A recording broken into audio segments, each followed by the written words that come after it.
we ready? Yep. Okay. Good morning, everyone. Welcome back to the Law Seminars International Clean Water and Stormwater Conference for 2017. I'm Jeff Kray. I'm one of your co-chairs. I'll introduce our first speaker of the day, and then I'll introduce myself since I'm the second speaker of the day. Hope everything went well yesterday. Sounds like we've made some nice progress on some of the issues in clean water and stormwater. Today we're going to focus on two issues that are really on the front edge nationally, but they're taking place here in Washington. And the first one we're going to focus on is emerging persistent contaminants in water supplies. This issue is going on throughout the country, but here in Washington, in part because we have some fairly large military installations, we're really seeing this coming up very quickly here in Washington. And the second issue that we're going to take on today is very specific to the state in terms of the Hearst decision, which is a decision from the Washington Supreme Court. But it's also another one of these issues that is national in scope, in that the Hearst decision addressed what role municipal government has and local government has in determining water supply, water availability for growth. And what we've asked the panel to do today on that particular issue is look at it not only from a water supply standpoint, from a water quality standpoint, and what impacts that decision is going to have from a water quality perspective. And there's going to be some overlap, as there often is, between water quality and water supply on that issue. But two, I find very interesting topics, and I hope you'll find them to be the same. With me today is Robert Anderson. Bob is a senior principal hydrogeologist with Geosyntec Consultants. He's been there for more than 30 years, and he has more than 30 years of experience. I don't know if he's been with Geosyntec that entire time. But he's focused on water resources and development and management for clients in the western United States. His technical expertise includes hydrologic characterization, aquifer characterization, groundwater and surface water interaction, probability-based analyses, surface and borehole geophysics, and flow system modeling. In other words, lots of science. Full disclosure, Bob and I are a team working for the city of Issaquah on an issue directly related to emerging contaminants in the water supply. I think both of us will use that as a backdrop for some of our comments today, and may as well complete the introductions now. My name is Jeff Kray. I'm a partner at Marten Law. We have offices throughout the West, and we're a boutique environmental and energy firm with 15 attorneys. My specialties are water quality and water resources and hazardous waste cleanup. And this topic of emerging contaminants crosses into pretty much everything I do, and is one of those areas that, as I'll discuss further in a few minutes, I think is what we're all going to be dealing with more and more as a next phase of the evolution of hazardous waste and cleaning it up in the environment. So with that, Bob's going to speak first, and then I'll follow Bob.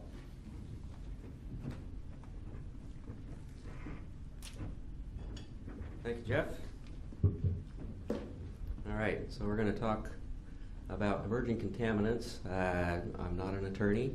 I'm also not a toxicologist, but we are going to get into some of the science about this and cover a few topics here. Where's my...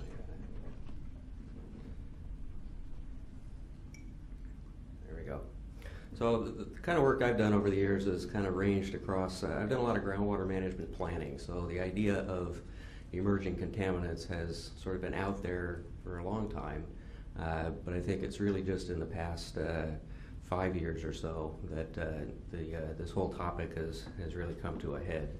And so we'll kind of talk about how we got there. So we'll talk a little bit about what are emerging contaminants, how are they used, how have they emerged, why are they in our water supply, how did they get there, and then we're going to use mostly an example on perfluorinated compounds, PFAS, and this is the specific issue that Jeff and I are working on with the city of Issaquah, and it exists in a number of places around the U.S., and I think it's a great example of sort of what happens when these emerging contaminants start to show up in our water supplies and what we do about it. So, what are they? They're called emerging contaminants. Some people like to call them contaminants of emerging concern, kind of a semantics thing. But in the bigger picture of things, the semantics of emerging contaminants is a problem from a communication standpoint when people call it one thing in one place and another thing in another place. But it's broadly defined as something that is just not very well known. There are a lot of unknowns here, a lot of wiggle words, and it's the top definition there is from the USGS, and I've highlighted all the wiggle words there: potentially known or suspected, not commonly monitored. The quote at the bottom is not a policy statement from EPA, but it's this is what a administrator, regional administrator at EPA, how she defines emerging contaminants: unknown, unrecognized, unanticipated. So a lot of uncertain terms out there that the public hears about these emerging contaminants. How are they used? So they're used in lots of things. You know, this is not an indictment of any of these companies here, but you know, we use chemicals in products that we develop, and a lot of these products were developed many years ago when we thought chemistry was really the way to enhance our lives. So it's in industrial additives, it's in gasoline, there are chemicals in pharmaceuticals and pesticides. Personal care products has come up. You know, these things are in shampoos and toothpastes and those sorts of things. So it's used in a wide variety of products, and the toxicology of these things and our ability to detect them are really what's emerging. You know, these products have been around for a long time, but their impact on the environment is just now emerging.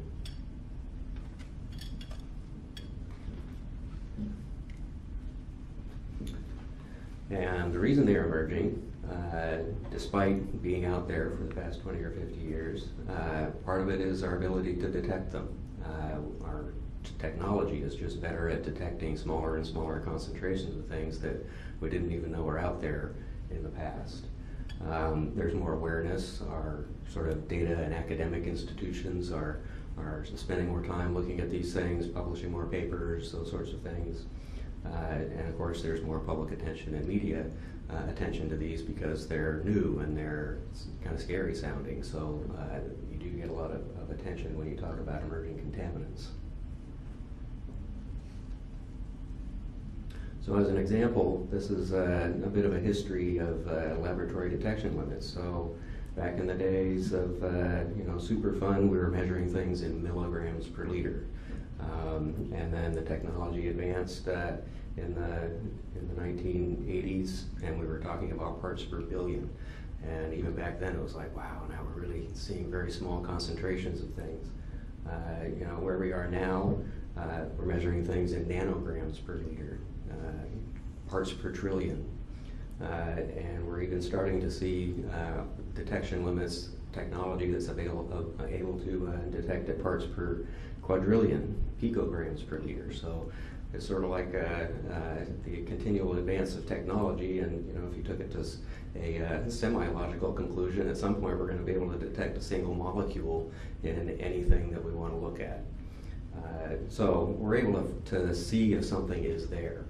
And that's not a question of whether it's there or not anymore. It's a question of what are the public health impacts and how do we address that. And that's a much different question, and it's a much more difficult question to answer, and you can't just answer it by improving your technology. This is where all the toxicology studies go and those sorts of things. So it's not about the technology, it's about the design of studies and how you interpret health effects of these things.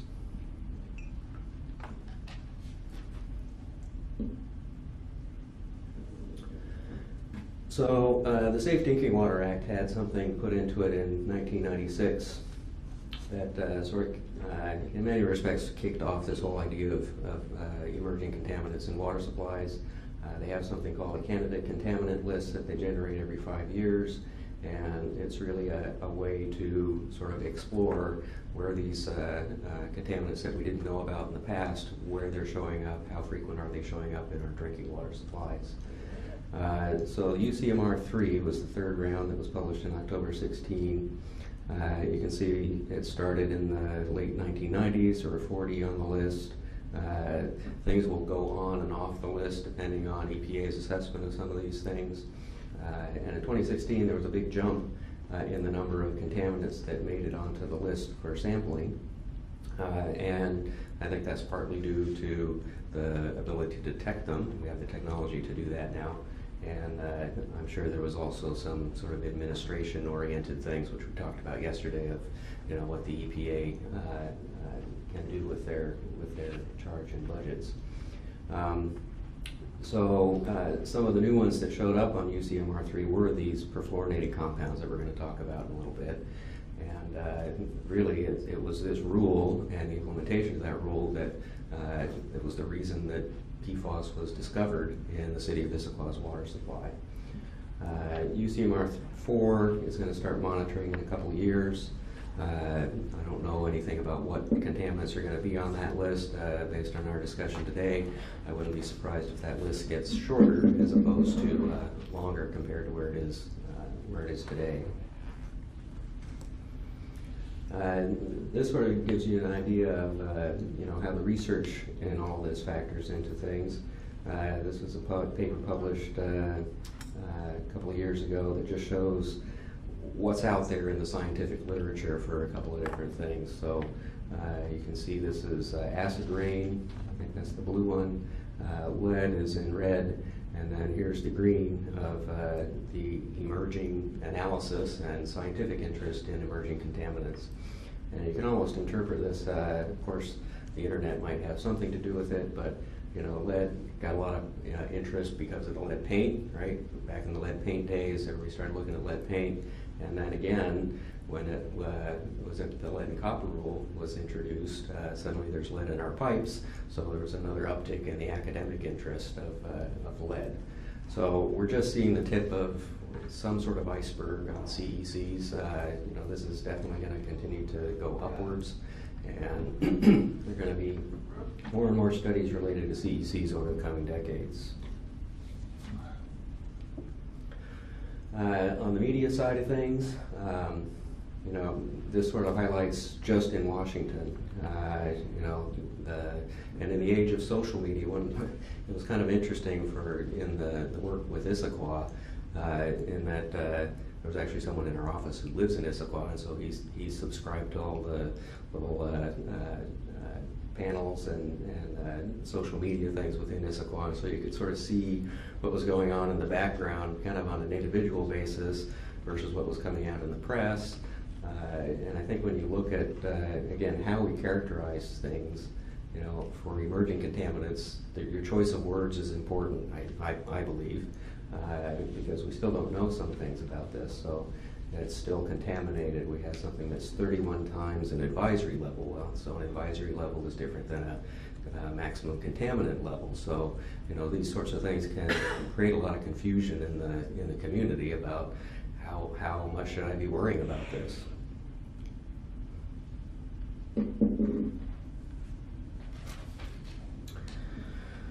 All right, let's talk a little bit about how contaminants get in our water supply. So to the right here, this is sort of the classic contaminants being spread by industrial sites and agricultural facilities, and they get in the water, whether it's groundwater or surface water, and they enter the environment sort of in this discrete sort of industrial setting, let's just call it that. And to the left is one of the areas where CECs have really started to expand is it's in our wastewater. And so wastewater treatment plants have been looking at what's in the waste stream. This is largely driven by the idea that we want to do more reclaimed water and try and be more efficient with the water cycle in general. And so we sort of have this new pathway of contaminants to enter the environment. And once it gets in the environment, then it has the potential to enter our water supply. So we have a couple of different pathways now. Now in groundwater, our traditional contaminants, if you want to call them that, are L-naples and D-naples, and these are all the things that were out there in the 1980s, and many of us had built our careers around understanding what these contaminants are and how they enter the environment. We learned an awful lot, we know a heck of a lot about L-napple and D-napple sources. And I think you could probably argue that in some respects the public has sort of become accustomed to these sort of contaminants, and there's almost a level of confidence that, oh yeah, we've been studying that plume for 20 years and we know how we're going to remediate it, and there's a firm plan in place. And so there's almost, it's not necessarily a comfort level, but people understand that this is a problem that we've been working on for a long time. And that's not necessarily the case with CECs. These are new, scary. When you talk about the wastewater pathway, that's where just the sheer number of scary terms that come out in these reclaimed water studies really starts to come to bear. So, these are different CECs. They're called Contaminants of Emerging Concern. These are in the wastewater stream. They're not in the drinking water stream. But, you can just see there's lots of different stuff that makes it through the wastewater treatment plant and enters the environment. It includes things like caffeine and sweeteners and things like that. It also includes pharmaceuticals. There's the PFOA, the PFOS, and some are very ubiquitous in the waste streams, more common than others. But the reuse community, I guess, if you want to call it that, has generated lists and lists and lists of things to worry about that are in our wastewater stream. And again, the question is, we know it's there, now we can detect it at a nanogram per liter. The question is, what is the toxicity and the toxicology of this? And just because of the sheer number of these things, which ones do we study first? These are the sorts of things that the wastewater community is wrestling with. So let's take a look at perfluorinateds for a second. And we're going to use this as an example, both in the context of what we've been looking at in Issaquah and just in general. Perfluorinateds are a good example, I think, of something that's emerging, even though it's been in use for a long time. It's one of these clearly detectable at low concentration types of chemicals. We've seen a lot of research interest over the past few years, and in fact, the Northwest has one of the best perfluorinated contaminant labs in the country at Oregon State, and we've got all this public attention that we talked about earlier. So, PFAS, this is the term we're trying to use.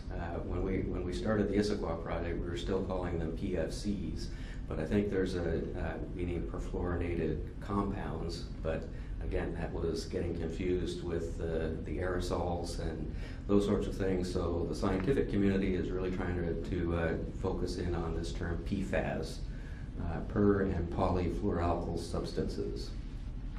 So these guys are unique chemicals. They're very non-reactive and they're very stable in the environment. So this is partly due to the chemistry. I'll give you a short chemistry lesson in a minute. And in terms of the ones that we've been looking at and interested in, there's a class of sulfonic acids and there's a class of carboxylic acids. And there's the PFOS and the PFOA. Those are the two that have EPA advisory limits. But there's a whole host of other perfluorinated compounds out there. They just don't have an EPA advisory limit yet. They're used in lots of different things. We're all here in the Northwest. I'm sure everybody Scotch guarded their raincoat at one point, and if you did that in the 70s or 80s, there was PFOS in it. So it's something that's used in the carpet and apparel industry as a waterproofing. It's used in paper and packaging because it's repellent.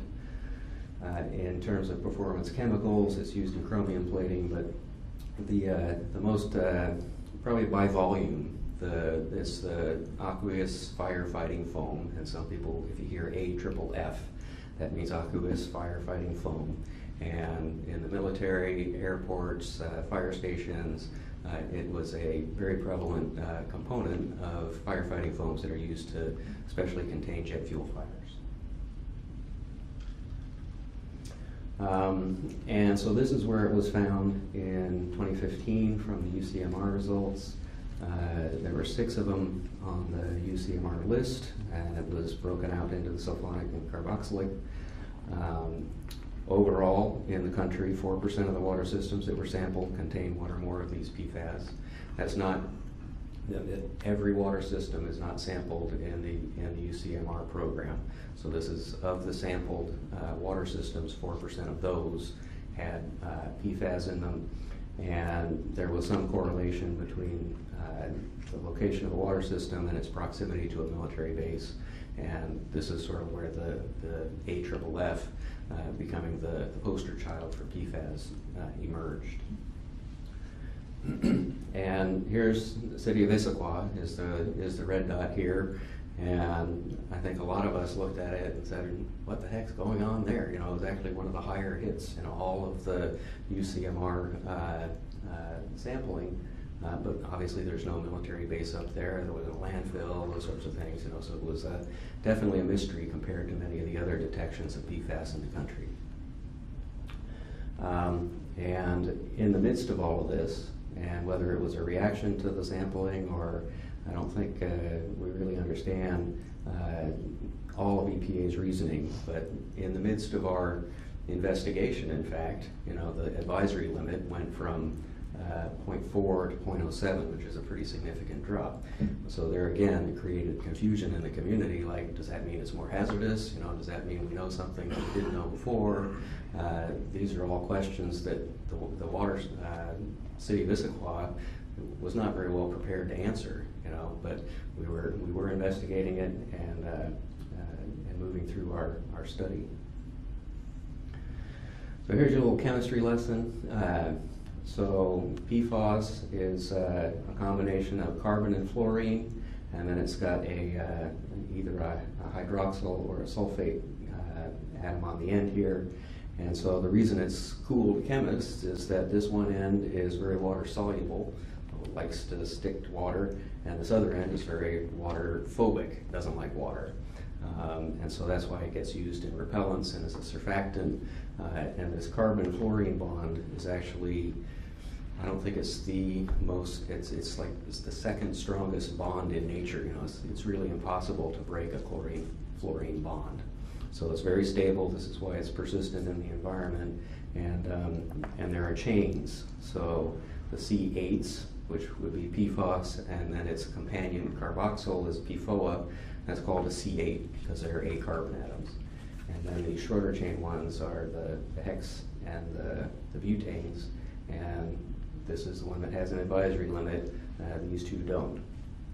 The other thing about the C8s are these were the chemicals that were voluntarily phased out by 3M and DuPont in 2002 or so. So since 2002, these long chain, heavier perfluorinated compounds are not being put into products. But there was no regulation of the stockpile of these things. So if there was PFOS in a foam that was created in 2002 and it's still on a fire station or on an air base, and it's still not regulated so that it still could be used. The other way so from a transport perspective, and this is the hydrogeologist in me coming out, you know, we're still just learning some of the contaminant transport properties of these PFAS. So again, you go back to DNAPLs and TCE and all those sort of things. We know everything about how fast it moves, how it disperses, you know, what numbers to put in our models to understand how fast it goes and where it goes. We don't know all those with PFAS yet. And PhD theses are out there in progress right now that are looking at that problem, and we're just now looking at it. But we do know that, you know, if you remember those C8s, they're kind of bigger, and the C4s are smaller.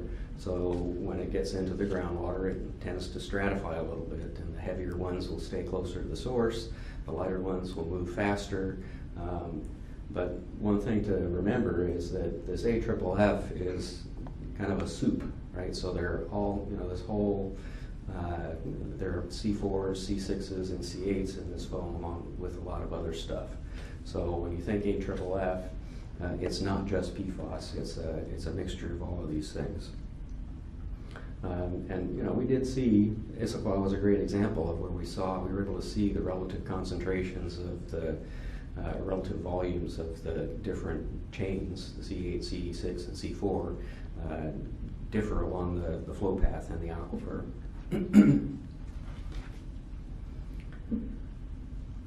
So the other end of this is the treatment side. And maybe it's good to even just tell a little bit of the Issaquah story here. So, when it was detected in 2015, I think the first detection was in March, the city resampled in October to confirm that it was there. It was there.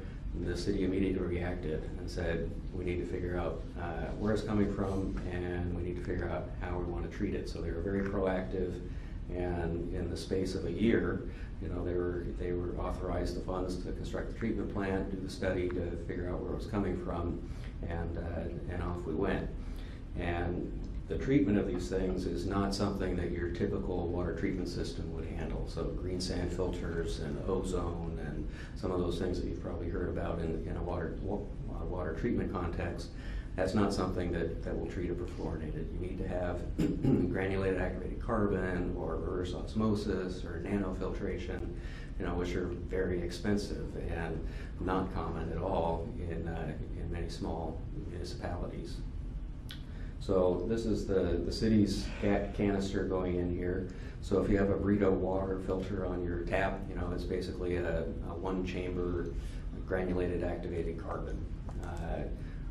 Bottled water typically has a GAC filter in the process to polish things out. So it is pretty effective. And so this is what the city has installed. It's been in operation for a year now. They've had very good results. It's treated both the long chain, the PFAS, and the shorter chain. And to our knowledge anyway, Issaquah is probably the only municipality in the country that's had a sort of continuous 24/7 treatment system in place to treat these relatively low levels of PFAS. So when you're on an Air Force base and you're trying to treat PFAS that's at 5 milligrams per liter or something, that's a different problem than trying to treat it at a water treatment plant where you're talking about 0.05 micrograms per liter. The other thing that the city's done that I think is advancing the whole science of this is there are different kinds of carbon you can use. You can use something that's based on anthracitic coal, or you can use kind of organic, this is a coconut husk form of carbon. And so there's a lot of interest throughout the country right now in how these two different canisters are going to perform. They've just switched out their coconut husk canister for an anthracite canister, and we'll see what happens. But we do know that the coconut husk has worked pretty well. So from a public perception standpoint, I think people are fairly confident that the water that's going into the city system is meeting all the regulatory limits. Hey Bob, before you go off that one, will you also just talk about the fact that the serial nature of their system? Right, so they essentially over-designed their system, and they put in multiple canisters so that they could, these canisters will essentially reach a breakthrough. They'll accumulate enough PFAS that are in perfluorinated compounds that they start to lose their efficiency. So they stack these things up and put 4 separate canisters in series.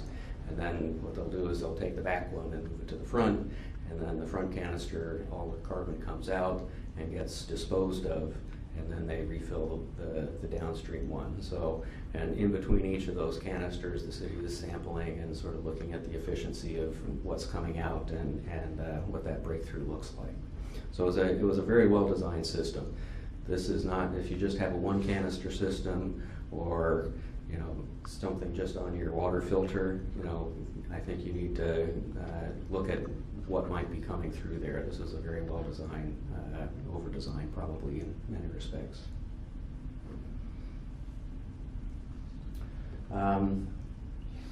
Regulatory limits. So I'm starting to segue into where we're going to go next. But we're kind of all over the map on regulatory limits. The Europeans have looked at this, the Australians, the states are starting to try and set their own limits. There are differences between drinking water and just being in the groundwater. You can see these limits are quite variable from state to state.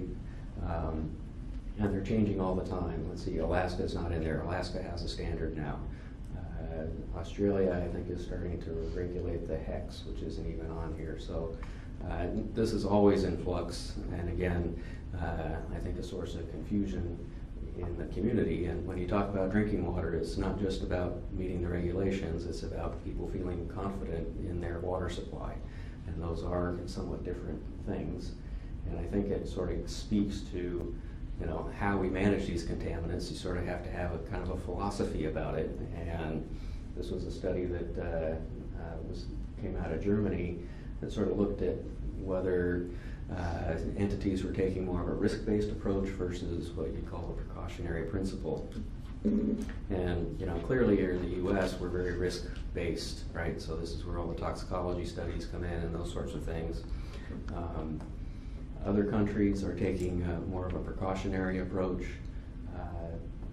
And I guess the question is, you know, Issaquah was taking a precautionary approach in terms of taking an action, but now they're kind of stuck with the regulatory, you know, how are we cleaning this up, and should it be in the groundwater at all? And, you know, nobody likes it in the groundwater. We know we're treating it to a regulatory standard, or to an acceptable health standard, but it's still there, right? And so that kind of erodes your confidence in your water supply when you think that there's all this other stuff that's swimming around in there. So I think, you know, the broader question from a drinking water perspective, this is my opinion, I guess, is that, you know, public expectations are really important with your drinking water. And, you know, clearly in the 1800s when we had a cholera epidemic, people were dying, and, you know, that was clearly a problem that needed to be fixed by the drinking water community. In the 70s, we had Love Canal and all these incredibly complicated industrial wastes that were getting into the environment, and there was a pretty clear and present danger that raised everybody's awareness of this and built the confidence that our drinking water systems were going to be managed to keep that stuff out of our water. But then you have other things like fluoride, and so we've been arguing about fluoride for 40 years, and you can Google today and there's still communities that are arguing whether there should be fluoride in their water supply or not. And in fact, Issaquah actually has two water systems. So they have groundwater from the valley, and then they get water from the Bellevue Cascade Water Alliance around the Talus area, in the uplands area. That upland area is fluoridated water. And don't talk to the mayor about fluoridated water, because they went through that discussion in the valley, and nobody wanted fluoride in their water in the valley. So I think the CEC's emerging contaminants, in a lot of ways, I think are going to be like fluoride. We're never going to know, or we're not going to know for quite a long time, you know, whether it's acceptable to have any of these in our water supply or not. And, you know, maybe the question is,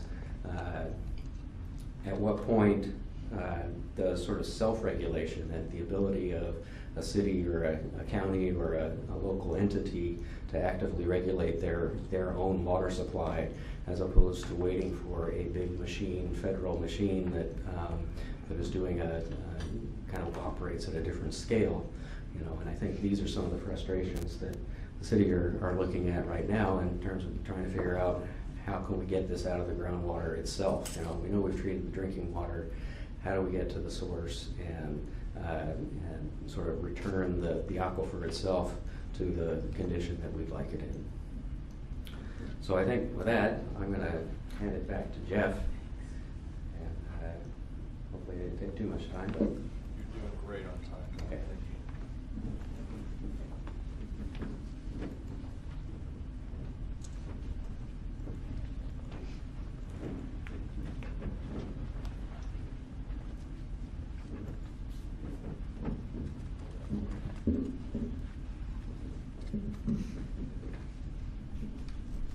So I think Bob has given you a very nice backdrop for the science side of it. Our materials are going to overlap a little bit, but I will focus more on the regulatory aspects and the legal aspects of what this issue brings to all of us.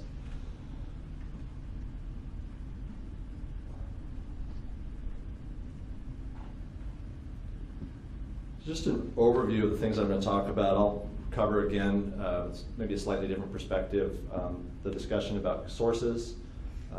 I'll reemphasize the persistence and some of the health impacts associated with this family of contaminants, particularly with the PFAS family. I'm going to talk a little bit further about the pathway, and then I'm going to dive fairly deeply into the legal framework and talk about the regulatory status in a broader context, really associated with the variety of different environmental laws, even common law as it touches on these issues. That would be the focus of my conversation, and then I'll talk briefly about other developments and some of the things that are going on with investigation. And then at the end, I'm going to talk about practical considerations, and as you'll see, I designed that really with the focus on the water supplier perspective. But let me start with a more general concept that Bob touched on briefly, and say that my conversation at the end, while focused on water suppliers, could equally be focused on manufacturers, it could be focused on waste treatment systems. And really what we're seeing going on here is we are using products in our society that we've designed for some useful purpose, and there are unintended consequences of those products. Raise your hand if you think that you have PFCs in your body right now. That Bob has trained you well, or you've learned elsewhere. That's true. And you're probably sitting on them. We're almost certainly walking on them in the carpet. These are things that are in our society because they are benefiting us in some way, but we're now finding that they also are creating some risks for us. And the real open question here is, what are those risks, and how do we define them, and how do we then address them? And I'll speak at some length about the challenge that creates for water suppliers like the city of Issaquah when we haven't finished that process, and where that leaves us as far as trying to improve the water supply for all of us to use, and what we need to do to move forward on that front. So sources, as we just talked about, it's everywhere. I think it's funny that we both chose fries for a picture here. One thing that people don't recognize, it is in wrappers, and particular brands of wrappers. Some businesses use a different wrapper, and it's that slickness to it. If you see that, where it's trying to prevent the oils from seeping through the wrapper, that's an indication that it's got some protecting coating on it, and that's what some businesses are now trying to move away from. I think we've touched on these other sources. I guess, every morning I make eggs in a Teflon pan. Makes it really fast to clean up, makes it easy to do, and every time I see a scratch in it, I think, has my risk for absorbing these things just gone up? I don't know. At some point I'll have to explore that more deeply. I haven't stopped using the pan, by the way. So environmental health impacts. Some of this information is taken right from the EPA advisory fact sheet, but this is an area that needs a lot more study, and if there's anybody in the room that's working on trying to figure out what you're going to do for your thesis, and you're a scientist, this is an area ripe for more work. But the two primary things to recognize here about these contaminants as a family is, one, they're persistent. They don't break down in the environment very easily. And two, they tend to bioaccumulate in terrestrial and marine food webs. So as they move up the chain, you get a larger quantity of them collecting through that food web. And so that's just another pathway for us. And then with regard to the potential health impacts, this is an area of quite a bit of debate, and it's a challenge for water suppliers and others because the public becomes very concerned very quickly and may perceive that a health issue that is unassociated with this is in fact associated. So they tie into this when they start hearing news about it and say, oh, that must be why I'm having these issues. In some cases, that is why people are having health impacts. But again, the science here and the toxicology are challenging. One of the things that Issaquah experienced was very early on when this issue arose, there were calls for blood sampling. People felt like that the city should be paying for that and that there should be a lot more opportunities for them to submit samples and decide, hey, is this a problem for me? Well, if you took a blood sample of all of us in the room, we probably would each show some level of detection for some of these if you had an accurate enough sampling system.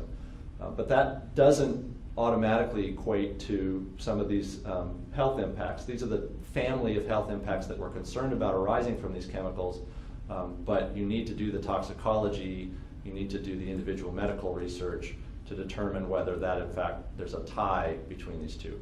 So what we're all trying to do in a legal and a scientific community is lessen those risks and do what we can to take this as much out of the system. But what we're seeking is more guidance and more empirical information to define where that line lies. And I'll talk further about the practical impacts of that in just a moment. So where does this stuff come from? And you'll see in my comments a bias towards speaking in terms that are familiar to somebody who does hazardous waste cleanups. And that's the world that I often operate in. So I talk about things like risk pathways. How do we determine the risk pathway? How do we cut off the risk pathway? And here, the common risk pathway is you start off with releases to soil. You know, Bob had the slides showing the more known contaminants, the gasoline, the oil spills, the dry cleaning solvents. Those are the ones that Bob and I both have worked on many sites involving those issues. And so we tend to translate that experience into this environment. But we are seeing these come from manufacturing, product application, whether it's firefighting foam or otherwise, and then disposal. And so if we look at just the lifespan of the AFF, the AFFF foam, that was manufactured, and so we find that there are issues near where that was manufactured, and those may be the most acute issues in the country because there's such a high volume used there, and it made its way into the environment there, and so we're trying to clean that up. And so there are some sites in New York and elsewhere, more in the eastern part of the country where that's occurring. And then we see instances of product application. And the slide that Bob showed, a lot of those sites are associated with military installations because the military had the resources and the need and was using this in a high enough quantity with great enough frequency that it would show up there. When we went and looked for what are the possible sources of the PFAS found in Issaquah's water supply, the city looked at instances where we thought firefighting foam had been used. And we found that there were training facilities. We found that it had been used in putting out actual fires. And one of the first places that the city looked was a fairly well-known truck fire that had happened on Interstate 90 and had been put out with this type of foam. And when they looked at that, they didn't find any evidence of that residual in the environment. And that particular site was of interest to us as well because Issaquah's wells are down in the valley, and this was relatively proximate to the wells. But what we did find is fairly strong evidence that a source was a firefighting training facility that had been used for many decades. And we attribute that to the frequency and quantity used in that location. And we were able to find soil samples that told us, yes, that there is evidence that these contaminants are here. And so that's a factor as you're looking at where do we see problems from this. And so that's why you see on the list of areas Whidbey Island. Well, Whidbey Island has a naval air station. They would have used that there. Joint Base Lewis McChord, McChord Air Force Base, same issue. One of my other clients is the city of Airway Heights. Airway Heights is a small city just outside of Spokane in eastern Washington. and they are directly adjacent to Fairchild Air Force Base. And about a month or so ago, Fairchild Air Force Base, as so many Air Force bases are around the country, did some sampling and found fairly high hits in the water there. And so now Airway Heights is going through a similar experience to what Issaquah went through. So the pathway is that migrates from the soil into the groundwater, continues to migrate through the groundwater, and then eventually reaches water supply, and then through the water supply process can make its way into food products. One of the issues in Airway Heights is there's a bakery that was using the water, and they're concerned about, okay, did we then take water and through the water put the contaminant into our food products? And that's just that spectrum of things that happen and where you have to look for the contaminants as you go along. The bottom point here, drinking water for at least 6 million contaminated in the United States. So this is a number that has been put out there as an estimate. You know, contaminated is a loaded term, and that's a determination that in legal sense it has significance, because under some of the environmental laws that I'm going to talk about in a moment, contamination is a measure. I think as it was used in this context by a press outfit, they meant that this contaminant was in the water. And that doesn't necessarily mean contaminated above a cleanup level or even an advisory level, but that it's out there. The number's probably higher than that, because as Bob's slide showed, there's only a small percentage that are broadening out the suite of things that they're sampling widely enough to pick up this family of contaminants. The more traditional things that we sample for are some metals, more traditional contaminants that we're all familiar with dealing with, and there are 4,000, what's the number? Probably 4,000 different things we really could sample for pretty easily. A very, very large number. We don't sample for all of those by any means. I think a typical water supply system samples for about 10. A very low number of different things they look for. Okay, so once it's out there, we'll talk for just a moment. We'll dive into hazardous waste cleanup land for just a moment. There are good plumes and bad plumes from the perspective of hazardous waste cleanup. A good plume is an on-property plume because you can control what you do with it. So if it's my property and it's got contamination, I can deal with the regulatory entities, I can do it on my own, I can get it cleaned up. In the spectrum of good to bad, once it goes off property, it becomes more challenging. And often contaminants get off property through groundwater. Sometimes through soil because there's enough of the contaminant that it actually moves on its own through the soil. But more often it tends to not move very far in the soil, and it's when the groundwater gets involved that it starts to transport it further away.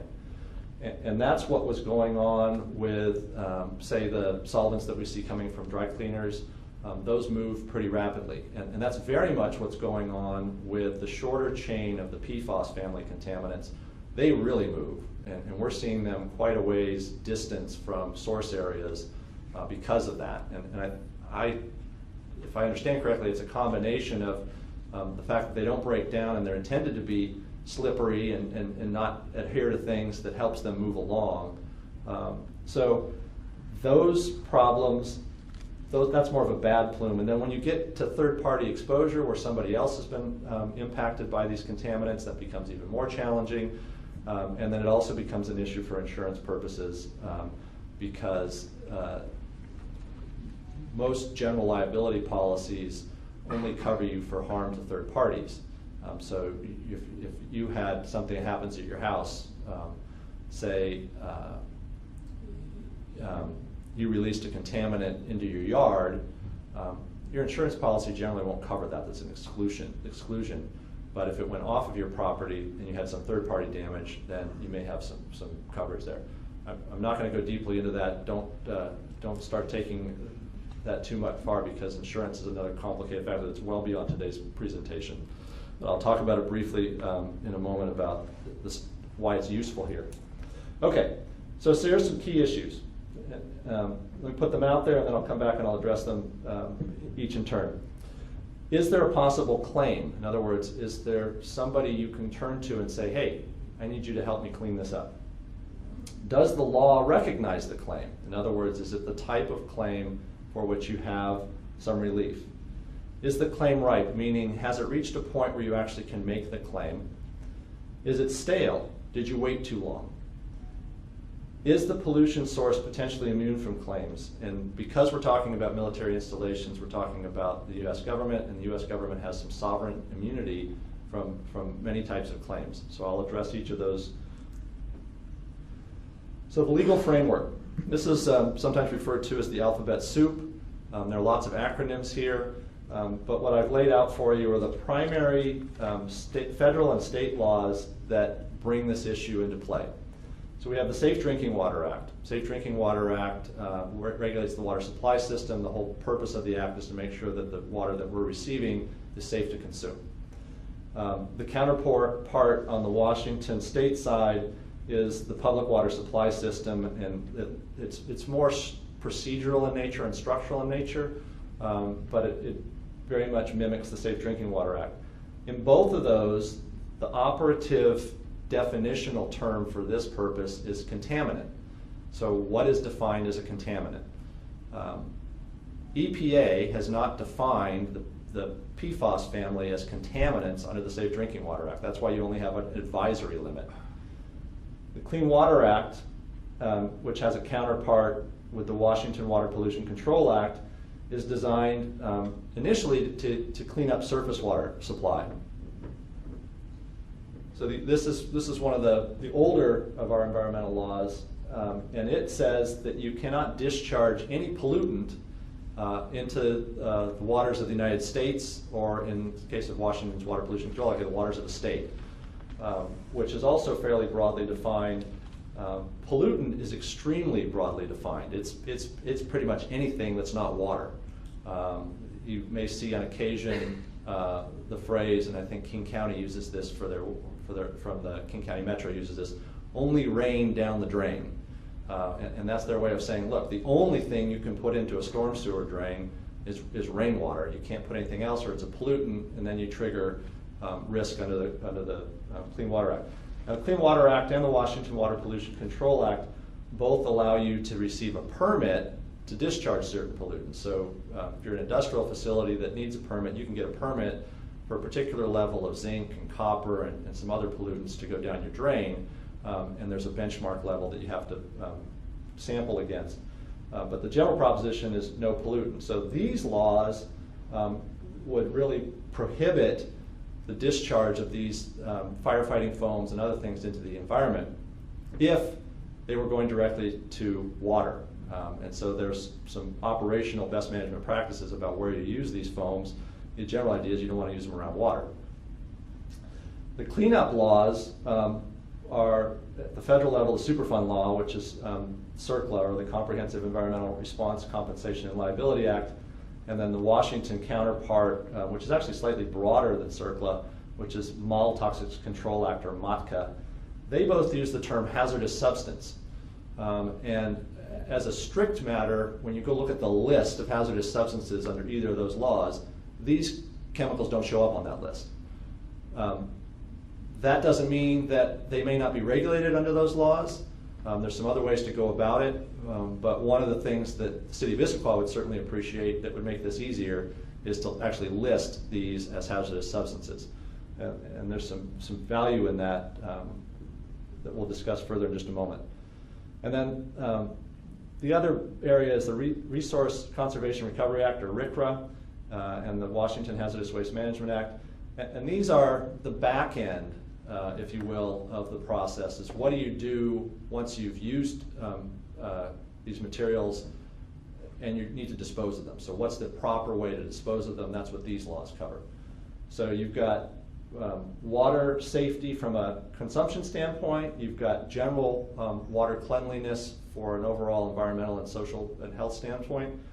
And then you've got your how do we clean it up if it's released in the environment, and then what do we do to prevent it from ever getting into the environment. So those are the general bodies of laws from a statutory standpoint.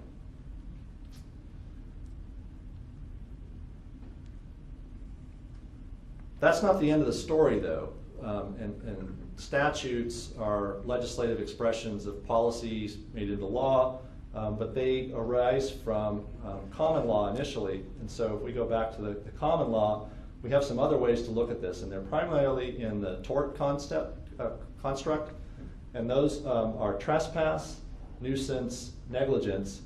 So trespass is an unauthorized entry onto land. Nuisance is an unreasonable interference with the use and enjoyment of property.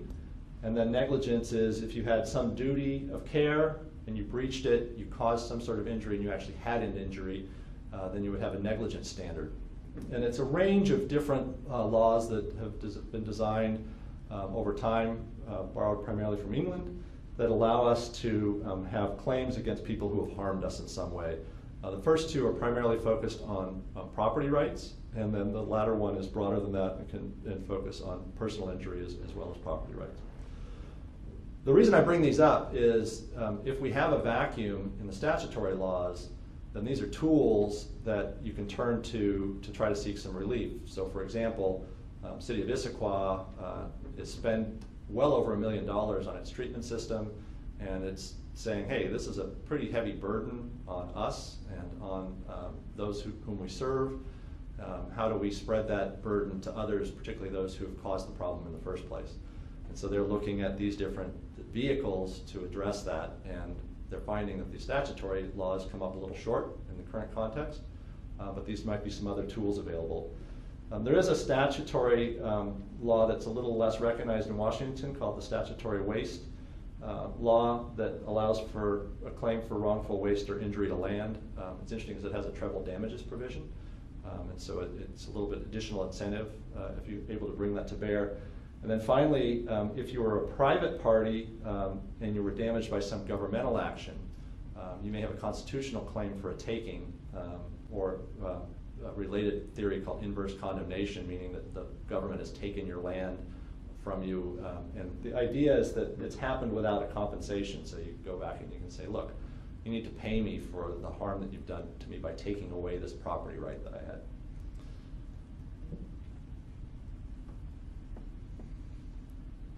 So we've touched on this a couple times. There was a voluntary phase out. As Bob indicated, that doesn't mean that these chemicals are gone from the picture. It just means that the manufacturers in the United States have voluntarily stopped making them. That was regard to PFAS and PFOA. There are chemicals that are related that are still being manufactured here in the United States. There's something called NextGen. And that's a variant, if you will, on this. And there's an interesting fact pattern developing in North Carolina right now where NextGen has been manufactured and has made its way into the water supply system and is of concern there. And so there's a question of, you know, did we move far away from what we considered a problematic chemical, or did we stay so close that the next version of it is equally problematic or even potentially more problematic? There is this alternative review program that is looking at, okay, well, what can we substitute for the things that we think are problematic? And in the evolution of regulating these, we're now on to drinking water health advisories, and it's advisory. So it doesn't say you have to do this. It doesn't say you have to meet this standard. It just says, we're concerned about this, and we think it'd be a good idea as a best management practice for you not to have more than this level of it in your water supply system. That doesn't change the public perception when you say health advisory, you put a number out there and you're above it, that there's increased risk or even actual harm. And so that's the challenge. We're caught a little bit in the middle of the process now, and there's more to go. So what's going on in Washington? Washington has an advisory committee formed. They're creating a chemical action plan. This is a standard process that Washington takes when we're evaluating some new potential risk to health of the environment. That's underway. That slide at the bottom the photo at the bottom is a snapshot from Washington Department of Ecology's website, and it talks about this. This committee is combination of ecology and Washington Department of Health.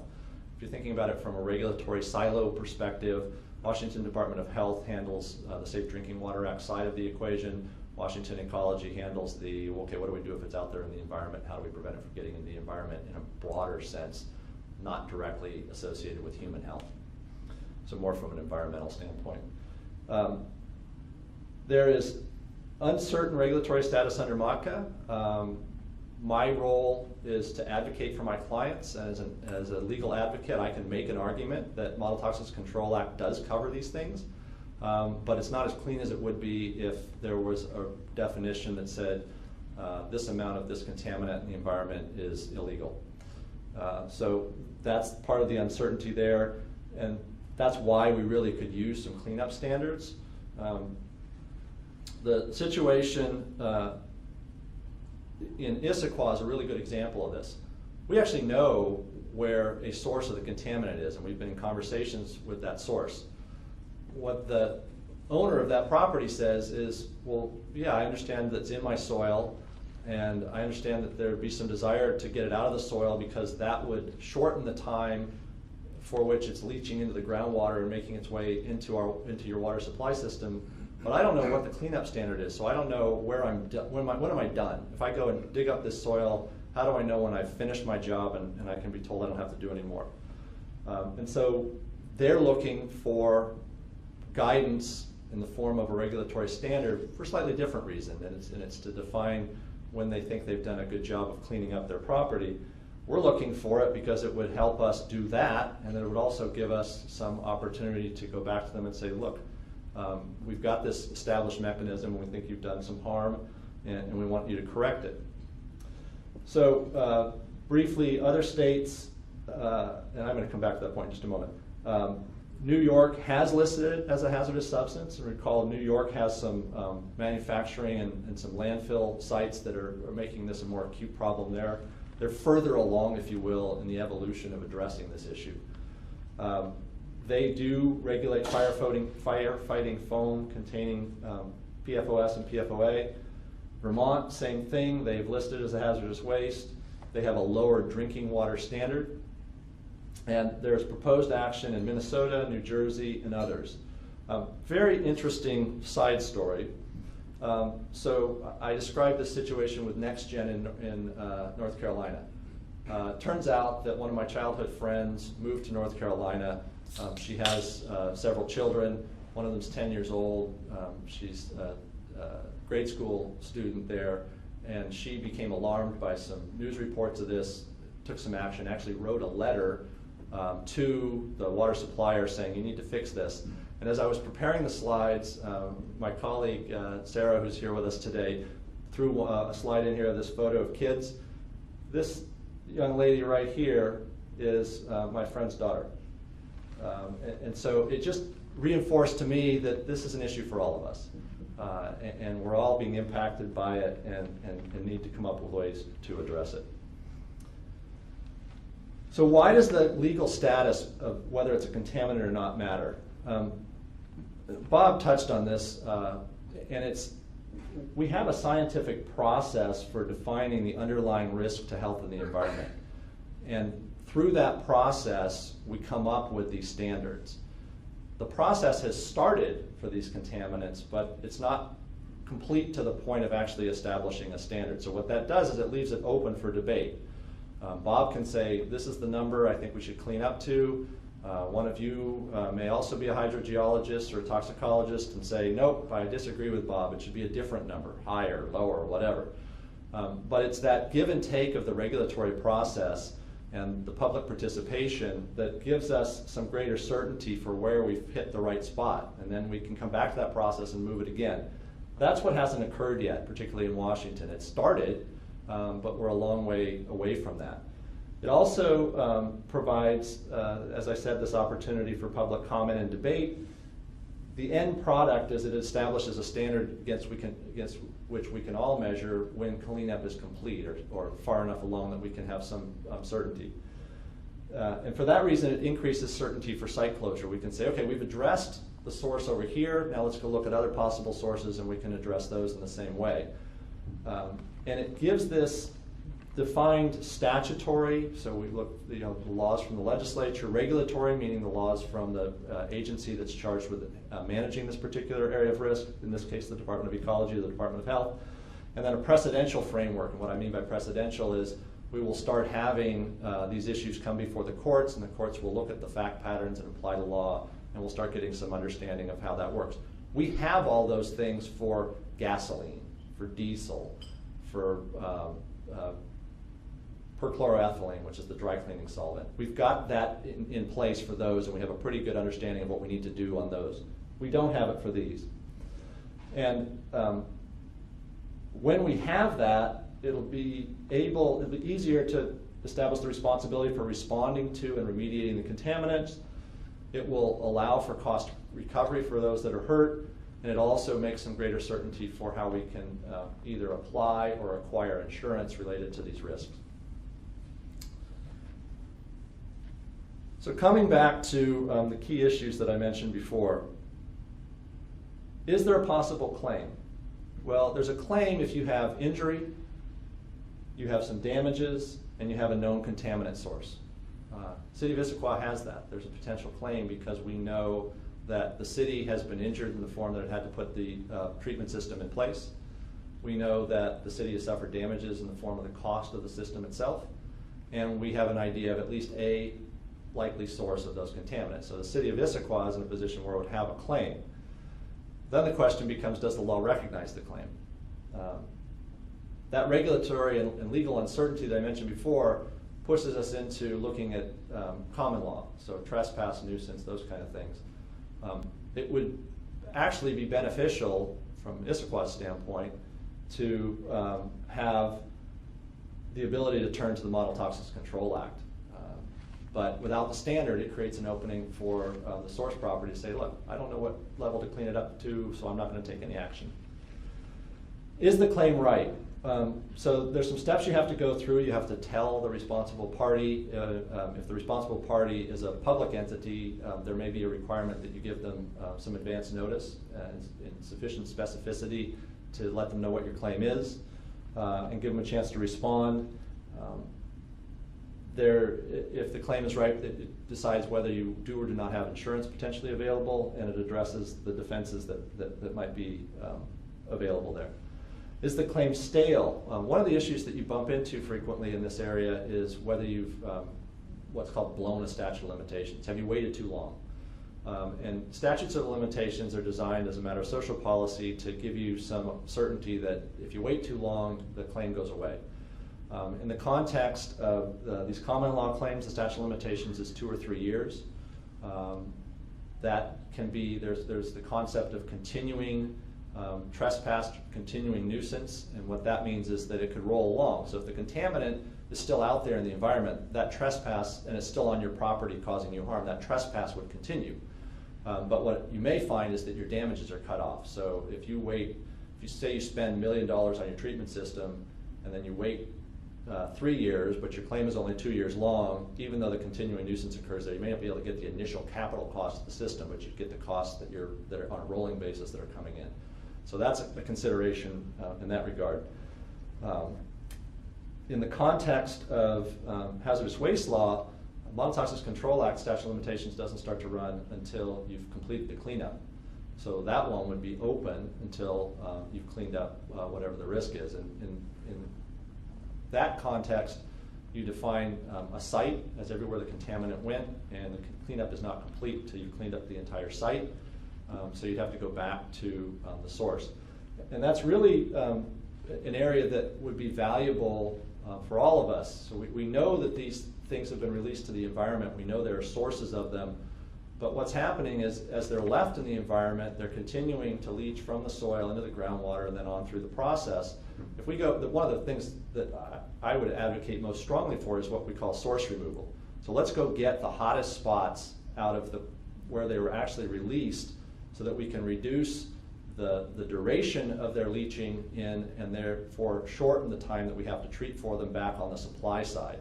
So what Issaquah is doing is treating on the supply side, but it hasn't yet been able to effectuate a source removal, and it would be cost prohibitive and very, very technically difficult to go actually treat the entire aquifer that's been impacted by this. So that would be the last thing you would do. But if you can do source removal, you reduce the amount coming back through the system. The most immediate thing is exactly what ISQA is doing, which is you cut it off from where you're drawing it to when it's being provided to the customer. And then finally, this idea of sovereign immunity, other procedural defenses that can be quite complex, but this is an area of concern if you're trying to go to the Air Force and say, hey, we want to force you to do this, that can be a real problem. In many instances, and Bob and I were talking about this right at the beginning before we started, the Air Force has stepped up and is taking care of people. For example, Fairchild Air Force Base is providing drinking water to all of the people at Airway Heights who would like it. So bottled water as a replacement. Other developments, personal injury suits. So there are attorneys, and I will say that this is not what I do. My practice is representing municipalities and businesses. This is not an area in which I actively practice, but there are claims that have been made against manufacturers for creating these compounds. And examples, in February 2017, DuPont reached a $671 million settlement with about 3,500 plaintiffs in Parkersburg, West Virginia, which is an area that was located near a manufacturing facility. And they claimed this kind of range of injuries that we talked earlier about possible risks, and they were apparently able to tie their harm to an actual claim and therefore recover. That situation, I think, is an example of where you've got a really immediate impact on a relatively small group of people. I would be very surprised to see anything broader than that, like a class action by everybody who might have ever consumed it, all of the people in this room. I don't foresee DuPont settling to something along those lines and saying, hey, we're going to provide money to all the water supply systems that have been impacted by this product. But we'll see. There are attorneys that are out there actively pursuing these type of cases. They're very often the same attorneys who are pursuing, say, PCB cases on behalf of cities. And so the cities that are impacted this are often approached by people looking to represent them on this type of claim. Okay, last portion for me, practical, got a little ahead of myself. Other developments, I think I mentioned some of these. Air Force has identified 200 facilities that may be contaminated.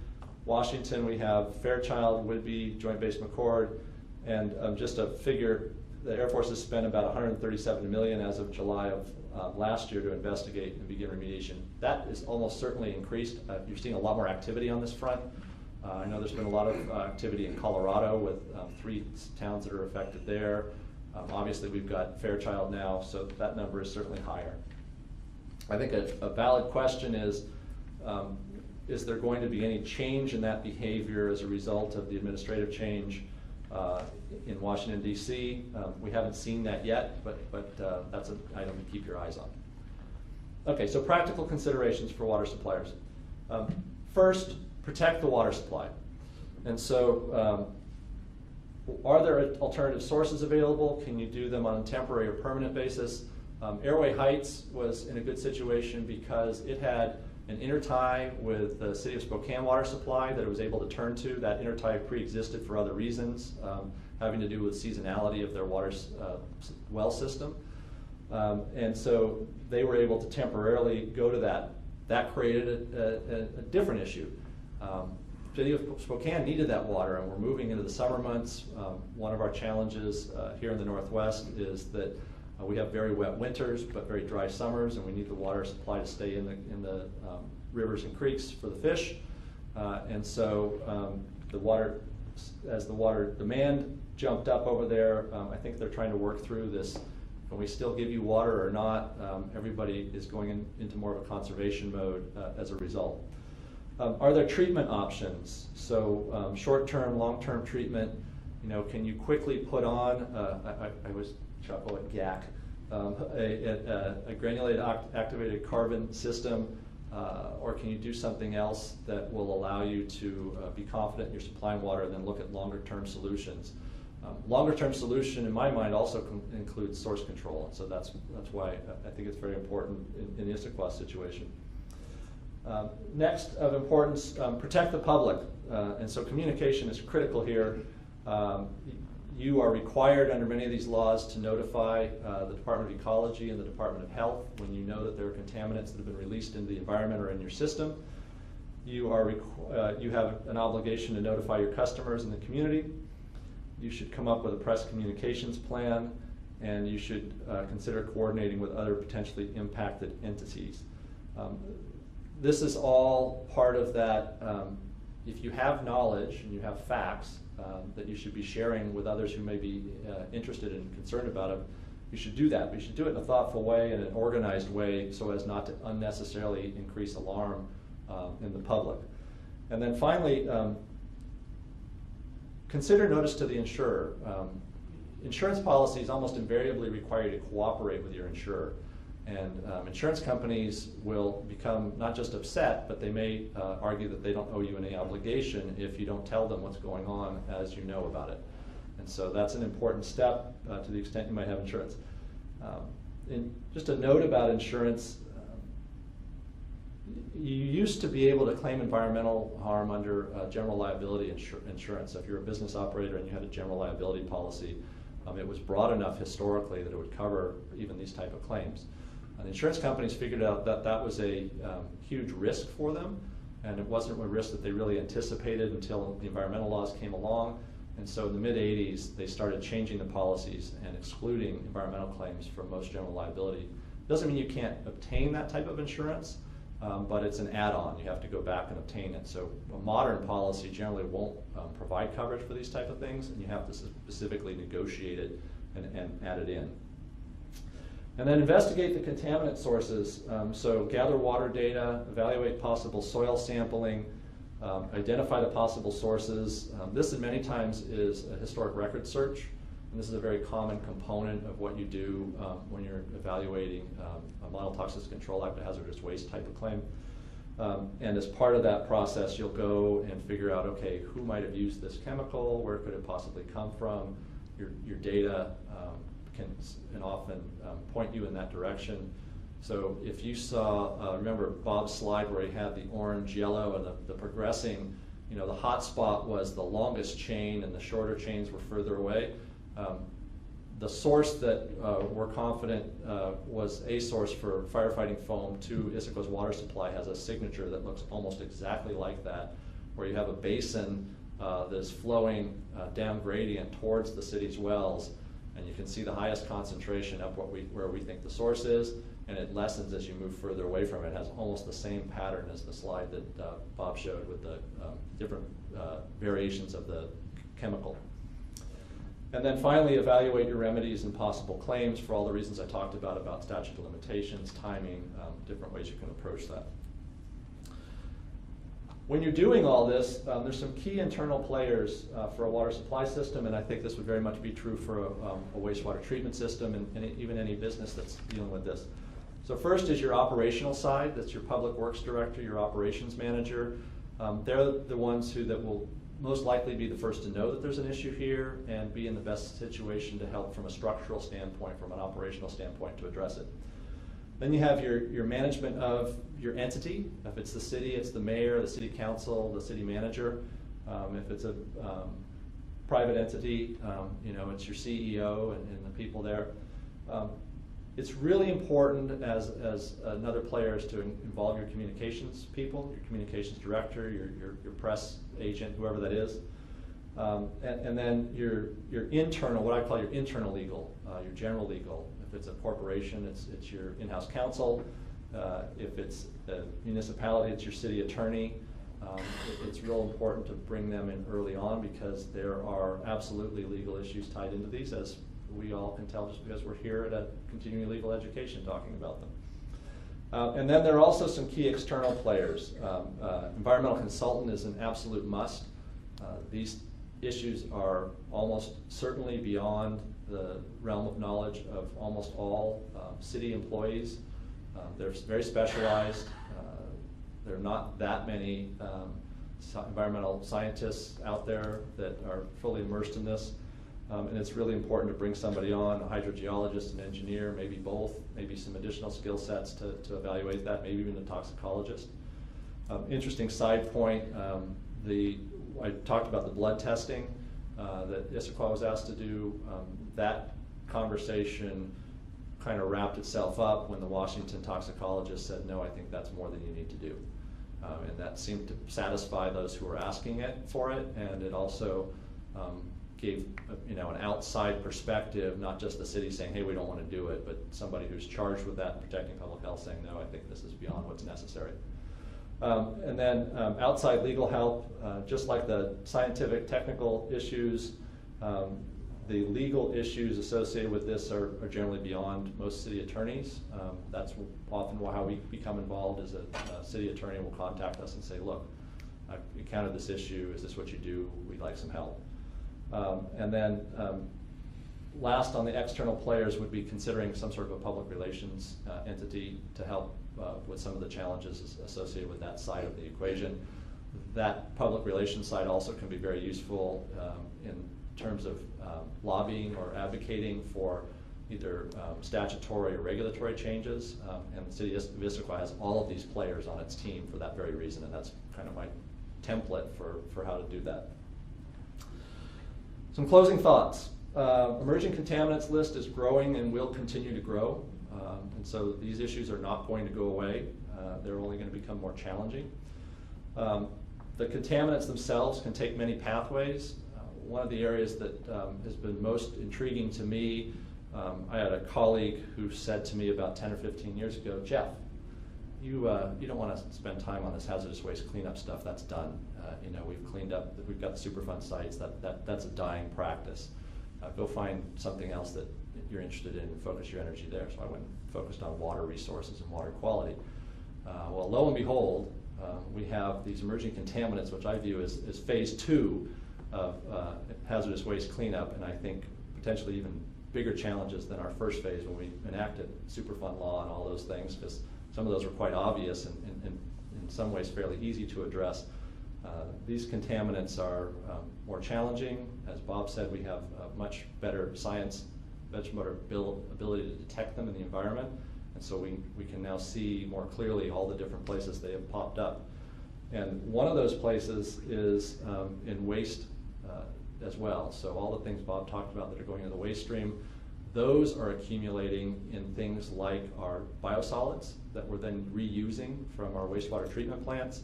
And so that's, I think, another side to this story, is that we're going to start seeing these popping up. Sarco operated a smelter in Tacoma, Washington for many, many years. That was one of the first hazardous waste cleanups in Washington, when we discovered the slag that was reused from the smelter was being used as fill out in the Tacoma tide flats, and that was contaminated with arsenic. That was the canary in that coal mine, and that really led to where we are today in Washington on hazardous waste cleanup. And I'm suspicious that we're going to find these. There's already some science showing that we're finding these kind of contaminants concentrated in that sludge that we're trying to reuse as a fertilizer or another product out there in the environment. And I'm fearful that we're going to see that actually spreading it further into the environment and needing to be addressed. And then it takes time and dedicated resources for the science and the regulatory community to catch up. That's what we're seeing in some of the challenges that we're facing with not having standards. And that regulatory uncertainty makes it more difficult for water suppliers to respond, and the same would be true for water treatment.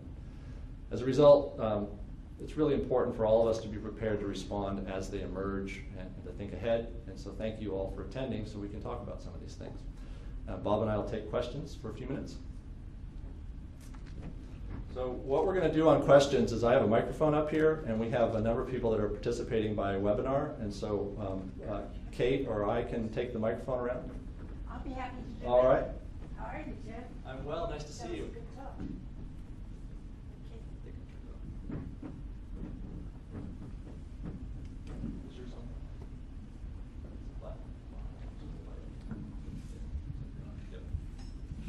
I have 2 questions. One is, which facility is it that you think is the source of the problem in Issaquah? And second is, how long do you think it'll be before we have a cleanup standard under MACA? So 2 questions. And Carl, so if we have the microphone, we don't have to repeat the question, right? Right. I like that. Do you want to take the first one? So the source of the source that we characterized to some extent. We didn't characterize the source, but it's a local fire training facility. So this is a local fire district that they train with firefighting foam because they're right next to I-90 and they get called to do this. So, you know, this is one of the things that's kind of slipping through the cracks. The Air Force is obviously the big one, but, you know, it's affecting kind of local community. You know, they're trying to protect our health and welfare, and yet they've also been faced with this. We've contaminated the aquifer in the process of what we thought was a good thing to do. One of the differences, and the reason you see more of it on a federal level than a more local level, is that the foam itself is very expensive. And so having the resources to use it, having the need to use it, those two factors were more important in the military context, and it's been harder in the smaller community. So fortunately, there's less use of it out there at a local level, but there certainly are instances where it's been used and is having these environmental impacts. Interestingly, the Firefighting Training Center is saying, hey, look, if you looked everywhere else too, and they're encouraging ISSAQA to look more broadly, which it has done, and there's still some ongoing conversation about whether that investigation should continue or not, or whether we're confident enough that that is the source that needs to be addressed. Nonetheless, it is a source that has enough concentration already identified that we think some action should be taken. With regard to your second question, how soon, that's a hard one, and it really has to do with the process itself.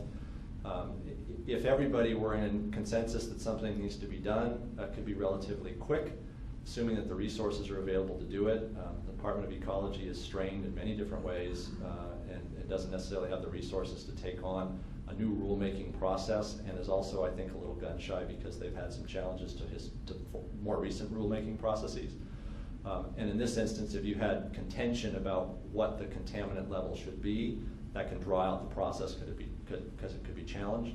That said, it could be a simpler fix. You could simply have the Washington legislature plug PFAS in as a defined hazardous substance under the Model Toxic Control Act, and you would be at least a significant part of the way there. The legislature really it's not in the business of setting a cleanup standard, and so somewhere along the line you still have to have the agency come along and go through that process of defining a cleanup standard and putting it into rule. So my guess, optimistically, 2 to 3 years. Realistically, it could be a decade. And until we have that, we're going to find other ways to fill the gap and struggle because that would be a better solution. Other questions?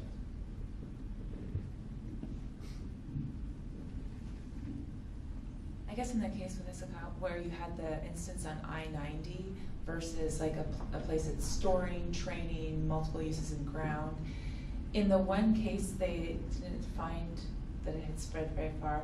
Is that like an example of how maybe going forward and you have these supplies and they are expensive, is there a way to still be able to train but contain, or like clean up after you've exposed? What does that look like?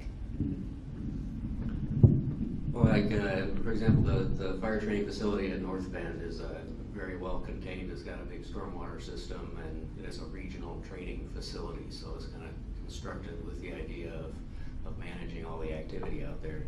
This was essentially, the back parking lot of the fire districts. The trucks were here, and there's a gravel parking lot in the back, and that's where they did their training.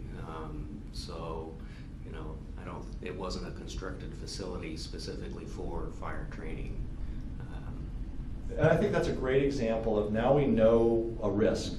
We're better prepared to start addressing that risk and prevent it in future instances. And we've seen this repeatedly. So dry cleaners back in the 40s would dump things out in the backyard and not think anything of it. We now know that perchloroethylene spreads easily in groundwater and is a hazardous substance that needs to be cleaned up. And these days that doesn't happen anywhere near the frequency that it did back before we fully appreciated the risk. And that's part of the educating all of ourselves. Okay, we have this class of contaminants. We're understanding more about what they do. How do we change our behavior so that we lessen the risk to the environment and to human health? Other questions?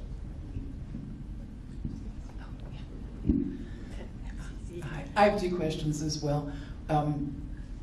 how are you managing the waste from the GAC, the used GAC at Issaquah? And then can you talk a little bit more about how chemicals actually get on these lists? It was, out of 4,000, how do they pick the few that they add every year? So the GAC has been taken back by the supplier, and they're going to incinerate it. That's where the first. There are, if there's a certain level, the GAC could become a hazardous waste and need to be landfilled. That's one of the issues with GAC, is that, you know, the perfluorinated compounds don't go away; they just get bound up in the GAC canisters. But in this case, it was at a suitable level that it could be incinerated. So that's what the manufacturer is doing. You want to take the second one as well? It's not a I'll very back well you up. defined. It's not a very well defined process. Let's put it that way. You know, and it's kind of a mixture of, you know, what's out there in the academic research, sort of where they think they're seeing isolated problems with certain chemicals, and you know, there's some certain, I guess, just sort of policy. You know, how hard do we look? You know, and I think that fluctuates a little bit with the administration.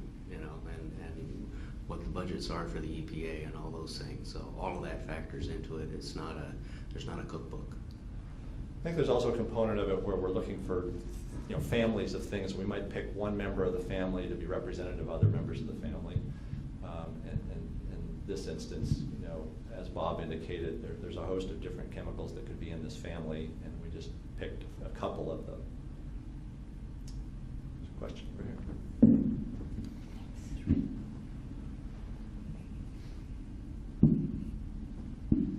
So it seems like there's not a lot of science around some of this information as far as defining the level of risk that's appropriate. But you did mention there is an EPA advisory for some of these chemicals. I'm interested to hear more about what that process looks like and how they define that threshold and connect that back to defining what the environmental health impacts and human health impacts are. Yeah, the EPA did not communicate very well the process by which they arrived at the .07. I do think it was partly related to the fact that they were finding it in 4% of the water supply systems, and there has been more work done in Australia and the European Union, so they were sort of guided by some of those studies.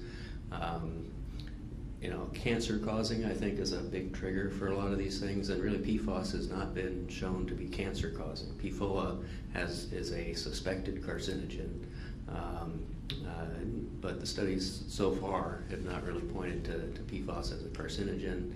You know, and I'm not a toxicologist, but you know, all these studies are very early days on, you know, rats and mice and those sorts of things. So it just hasn't gotten to the point of big epidemiological studies, and except in the case of some of these manufacturing facilities, I think, you know, workers that have been working in these plants, there have been those sorts of studies, but at the low levels that you'd be worried about from a drinking water perspective, you know, those studies are just now starting.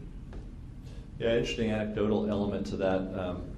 You know, when we raise with the firefighting community that this might be a risk to drinking water, they say, risk to drinking water, what about to me? I bathed in the stuff. You know, they're wearing full protective gear, but they're still directly contacted with it around the neck and, you know, different places that might be more exposed. So they say, well, should I be concerned? And that's a common issue that comes up. You know, I've interviewed people that worked in the dry cleaning industry that say, I didn't know this was a problem. I washed my hands in it every day for 50 years. And, I'm healthy. And so there is clearly more science to be done here. And I share the same concern Bob has, is about, okay, well, how did you reach that number? And I do think there was a lot of borrowing that took place of looking at experience from other places around the world and how they set a number. But that's the value of robust regulatory processes. We can pull forward the studies, we can pull forward the experts, get them involved in that process and help guide us on where to set the line. It doesn't resolve the dispute. People will invariably be unhappy with either being too high or too low. But that's the argument for going through the process as opposed to doing something more blunt, which would be just, you know, plugging it in as a hazardous substance. And it could be that EPA was just taking a step towards the precautionary principle as opposed to the risk-based to try and generate some response and action on these things, get ahead of it to some extent. I don't know. There's one, I do want to take one slight disagreement with Bob on the built the Issaquah system. There's some really interesting data coming out of that system because they're sampling after each stage of the process, and they're seeing the reduction at each stage of the process, and so that redundancy in there is actually having a very positive effect. There is a recent study out of Colorado that raises some concerns about our scientific ability to treat these contaminants and get them out of the system, and we stopped and said, that's interesting, do we have that concern? And the conclusion was no, because the redundancies in our system actually enhance the treatment. And so one of the questions we have about the study out of Colorado is, what sort of treatment is occurring? Is it that more basic Brita filter type of treatment, or is it something more technologically advanced like the city of Issaquah has? Other questions?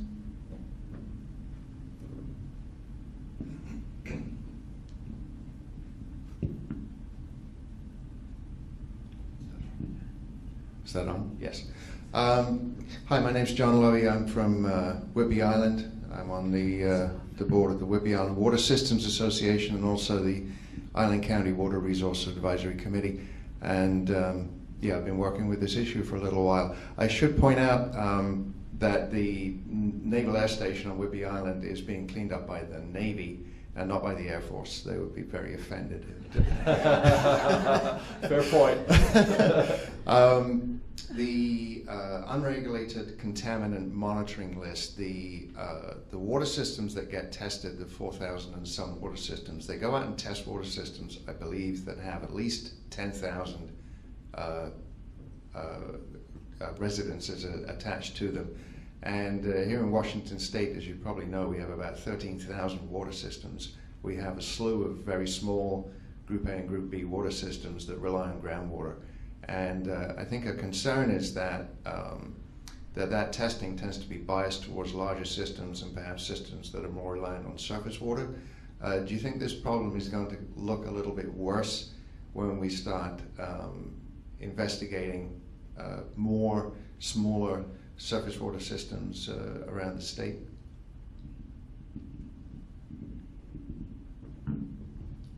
I guess I would say I would not be surprised if we found a higher percentage.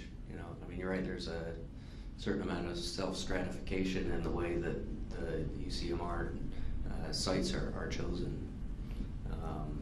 And certainly now with the association with military bases, you would design a completely different statistical program to sample specifically for the number of people that might be affected by military installations and groundwater. You would design that a little bit differently, I think. I want to thank John for his question because he brings up an important thing that I certainly didn't address, and that is I've talked quite a bit about water supply systems, and I really have focused on larger systems. And John's absolutely right. The definition of water supply system really is if you have more than a couple people on the supply, that you've got a system. That's a rough approximation, but it goes very small, and 2 houses can be a system. He's correct to raise this concern, and it's interesting that he's directly associated with Whidbey Island because that's a distinction with Whidbey Island. Whidbey Island doesn't have the same sort of public water supply system that we're dealing with in Issaquah, or that they're dealing with in Airway Heights. And it's a unique aspect that creates additional risks because you have these individuals who are dropping wells that are less sophisticated than a public works manager running a system. And then I think we are going to find that there's a substantial additional risk there, and another pathway that we need for communication and evaluation and all of those things. And it's just a new layer that's going to put an additional burden. And I don't know that we're doing as good a job there because it's just such a large group. It's harder to communicate with all of them. And so that is another component. So thank you for bringing it up, John. Well, thank you. I think we have run out of time and should take a short break before we move on to our next set of presenters. It's 10:10 now. Why don't we take a 10-minute break and we'll come back at 10:20.